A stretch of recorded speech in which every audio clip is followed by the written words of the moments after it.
We live in the era of the post-truth era, it is said. The era of fake news, of alternative facts.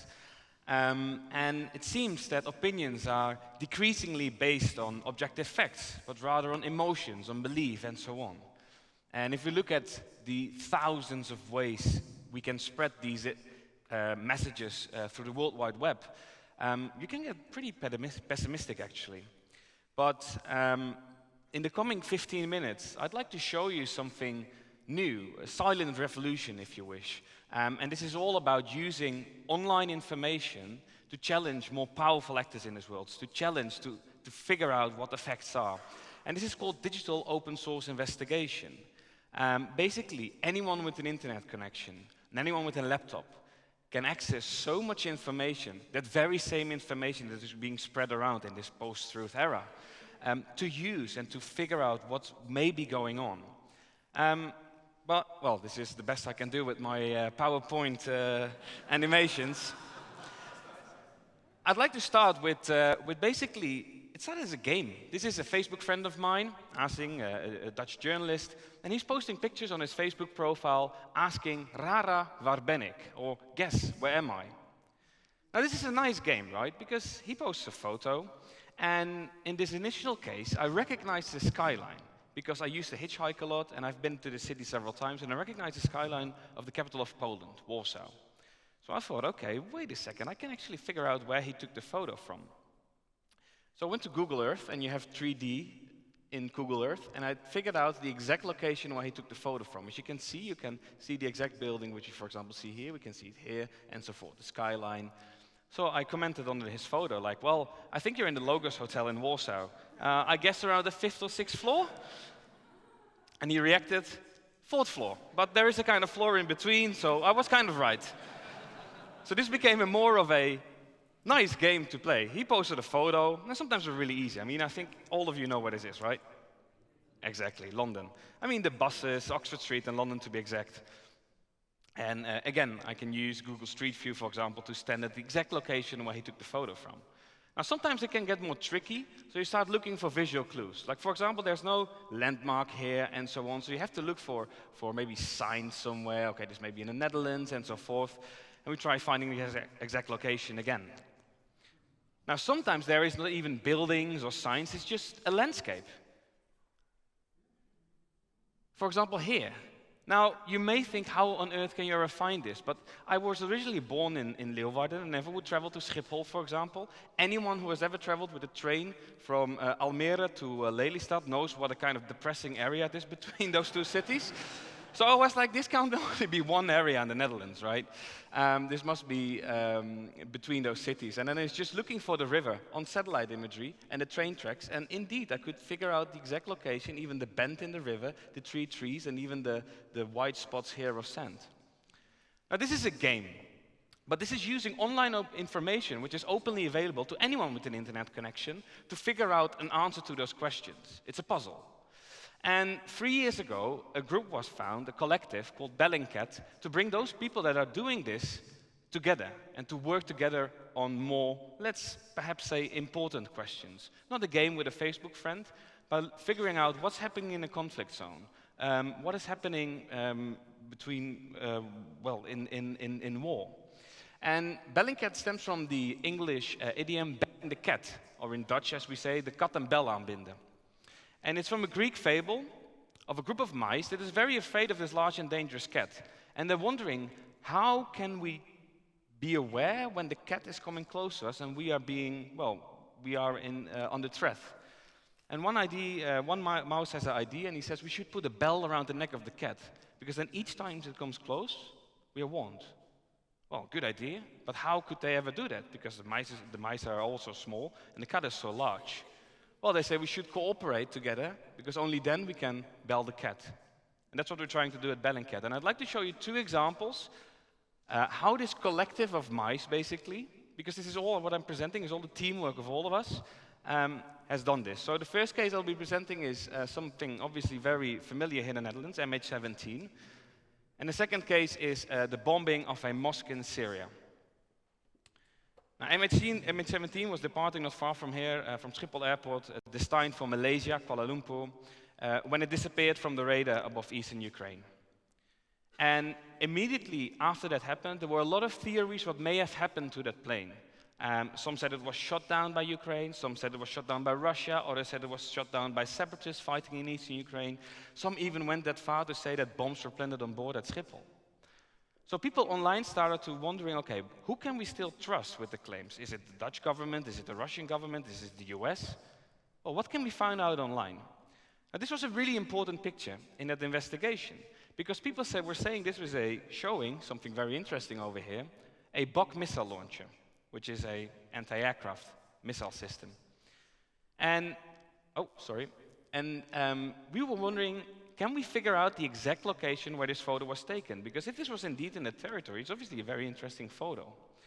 Now here is actually, this photo is asking us, guess where am I? So we start looking for those visual clues. And the visual clue here is the name of a shop.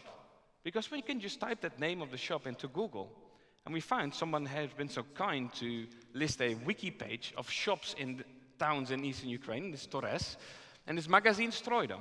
Okay, we have a name which corresponds to what we saw in the image. Then we start Googling further, and we see that there is a court document related to this shop because there was once a fight. Not relevant for an investigation, but this is openly available information, and it lists an address. So we can type the address into Google Earth, and we'll just fly to the exact location. And in that way, we can compare what we see on the ground image with what we see on the satellite, thus confirming the location.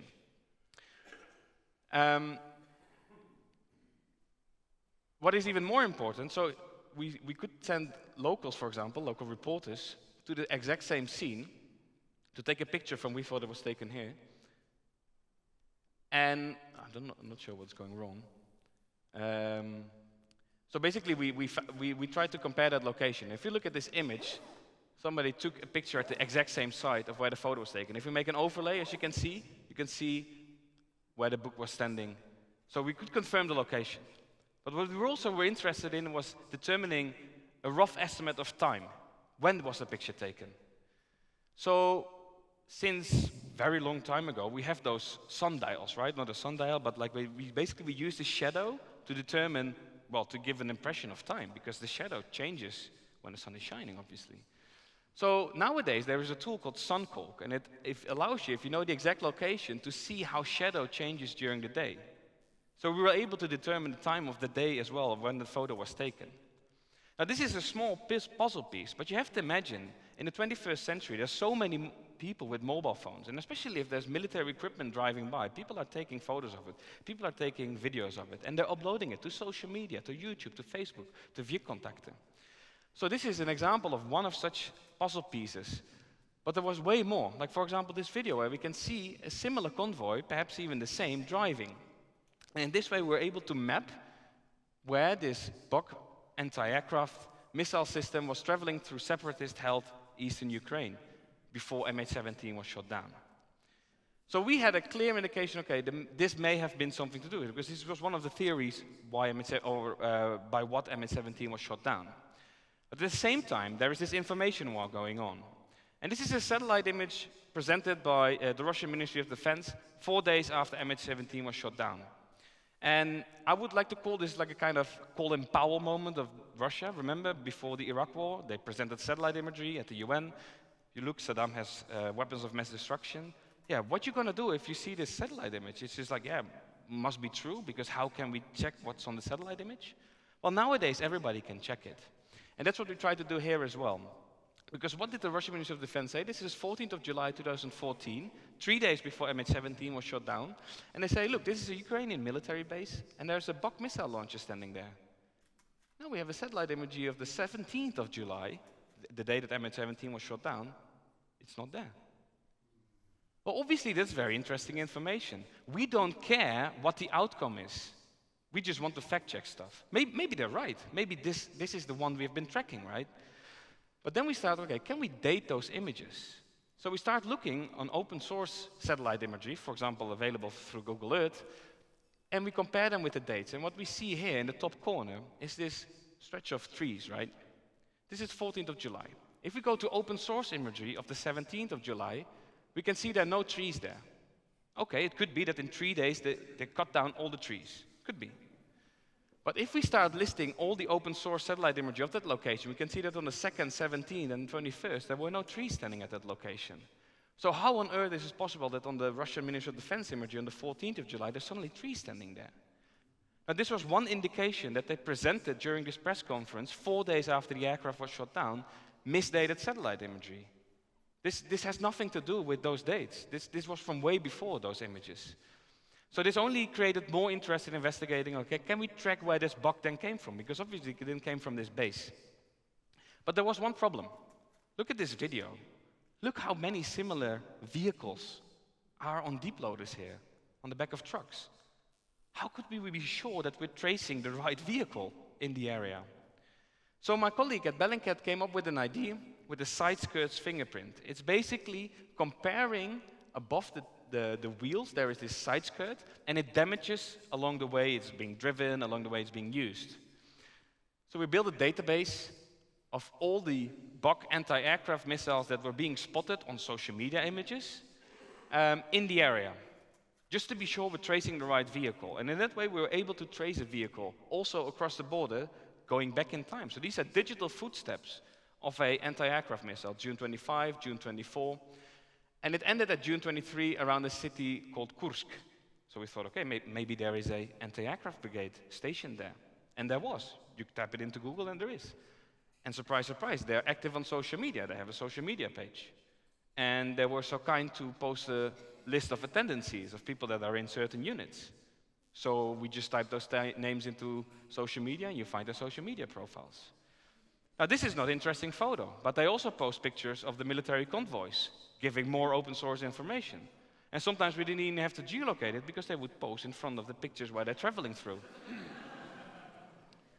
Now, this is so much open source information that we could make a solid case that MH17 was shot down by this Buk missile launcher, which was supplied by Russia to separatists. This is not to say it's not a smoking gun. We don't know what happened inside the vehicle. We don't know who traveled inside. But we have been able to identify the people that were responsible for this unit and even for this specific vehicle.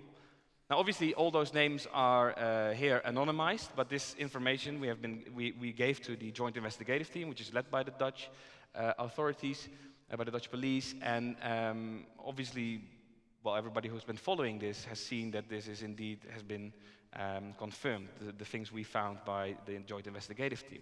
So this really shows the strength of what you can do from behind your laptop to figuring out what the facts are.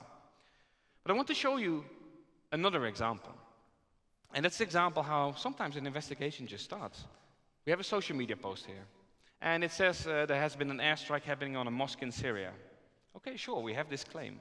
There were more people talking about it. Okay, it was Russia that bombed the mosque. And then you see those headlines showing up in international media.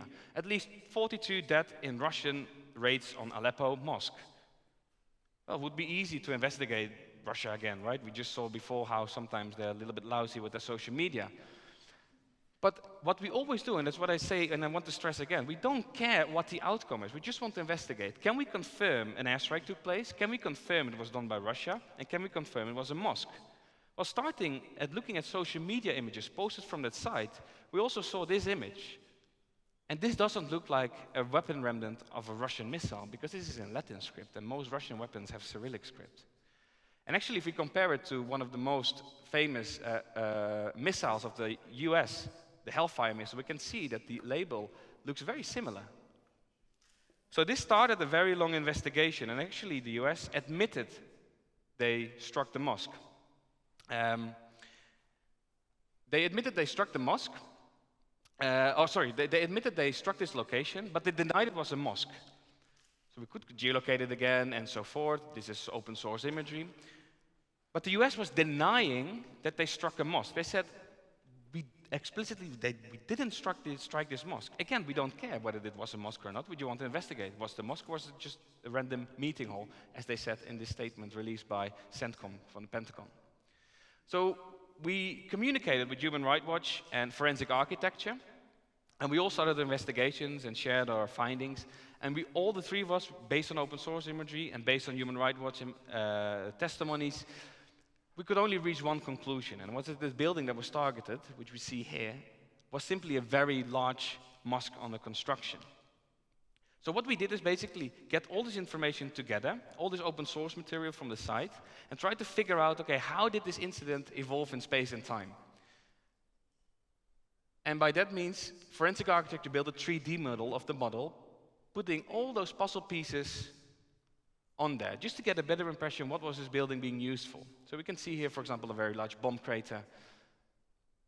And we can see how this event evolved in space and time. So these were 2 large bomb craters consistent with 500-pound bombs each. So they evaporated the whole north part of the building. But we also found footage from before the strike. And this is very important because people were saying, oh, they just said it was a mosque after the airstrike. But in this image, you can actually see on top of the building the Adhan speaker, for example, used for the call to prayer. What we can also see is a sign of the mosque entrance, showing it was in the Said ibn al-Khattab mosque. We also have footage from inside showing more images that it basically everything points toward it being a mosque. So we challenged the Pentagon, and again they said, no, okay, fair enough, you did an investigation, but it's not a mosque. You just don't have the intelligence, the intel. We have. Well, it's fair enough, it's right. But based on these kind of images, we had to stick to a conclusion. It's simply, there's even a mihrab, which shows the direction to Mecca, where you have to pray. Well, the Pentagon did start an internal investigation, and after a few weeks, they had to admit that they were wrong, and they indeed struck a large mosque complex. So this, to me, really showed the power of these kind of investigations. You're able to challenge one of the most powerful, if not the most powerful, Ministry of Defense. This is just one example of an airstrike of thousands. We're almost looking at this on a daily basis. It's Syria and Iraq, and the larger the circle, the more airstrikes, and the more we think civilian casualties. And it's just too much to investigate. Well, having that said, I hope I could have shown you a little bit of how the group of mice works together from around borders, from around the world, from different professions, but only using the laptop and an internet connection. Thank you.